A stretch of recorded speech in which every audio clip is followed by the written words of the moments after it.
মাননীয় সংসদ সদস্য উকিয়া টেকনাফ, আসসালামু আলাইকুম। আমি আজ কথা বলছি আপনার নির্বাচনী এলাকার একটি জরুরি এবং দীর্ঘদিনের অবহেলিত সমস্যাকে সামনে রেখে।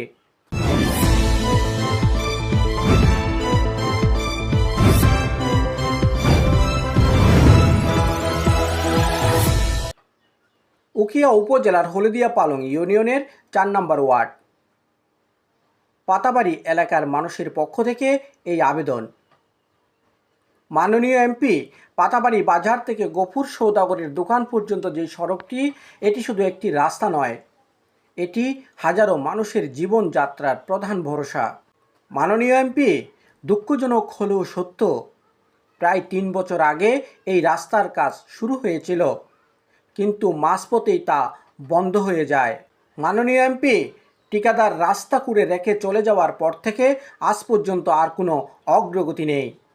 এই দীর্ঘ সময়ে সরকার বদলেছে, প্রশাসনের একাধিক কর্মকর্তা পরিবর্তন হয়েছে, কিন্তু এই রাস্তার ভাগ্য বদলায়নি। মাননীয় এমপি, স্থানীয়রা বারবার উপজেলা প্রশাসনকে জানিয়েছেন, আবেদন করেছেন, অনুরোধ করেছেন, কিন্তু বাস্তবতায় কোনো পরিবর্তন আসেনি। মাননীয় এমপি মহোদয়, এই সড়কের বর্তমান অবস্থা অত্যন্ত করুণ। খানাখন্দ, কাদামাটি আর ভাঙ্গাচুরা পথ, এটাই এখন বাস্তবতা। প্রতিদিন অন্তত ১,০০০ মানুষ এই রাস্তা ব্যবহার করেন। স্কুল কলেজের শিক্ষার্থী, কর্মজীবী মানুষ, ব্যবসায়ী, সবাই চরম দুর্ভোগের শিকার হচ্ছেন। মাননীয় এমপি, সবচেয়ে ভয়াবহ দিক হলো জরুরি রোগীদের হাসপাতালে নেওয়া প্রায় অসম্ভব হয়ে পড়েছে। একটি অসুস্থ মানুষকে সময় মতো চিকিৎসা কেন্দ্রে পৌঁছাতে না পারা মানে তার জীবনের ঝুঁকি। এই বাস্তবতা এখন পাতাবাড়ি মানুষের নিত্যদিনের আতঙ্ক। মাননীয় এমপি, সামনে বর্ষা মৌসুম, একবার বৃষ্টি শুরু হলে এই রাস্তা পুরোপুরি অচল হয়ে যায়। তখন এই এলাকার মানুষ কার্যত বিচ্ছিন্ন হয়ে পড়ে। এটি শুধু ভোগান্তি নয়, এটি একটি মানবিক সংকট।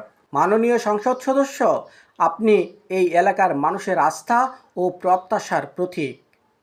আমরা বিশ্বাস করি আপনার সরাসরি হস্তক্ষেপে এই সমস্যার দ্রুত সমাধান সম্ভব।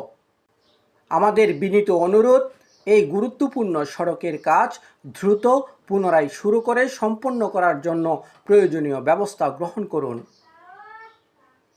মাননীয় এমপি, সংশ্লিষ্ট দপ্তরকে কার্যকর নির্দেশনা দিন, যেন আর কোনো অজুহাতে কাজ বন্ধ না থাকে। মাননীয় এমপি মহোদয়, পাতাবাড়ির হাজারো মানুষের কষ্ট লাঘব হবে আপনার একটি সিদ্ধান্তেই। ধন্যবাদ মাননীয় এমপি। আসসালামু আলাইকুম।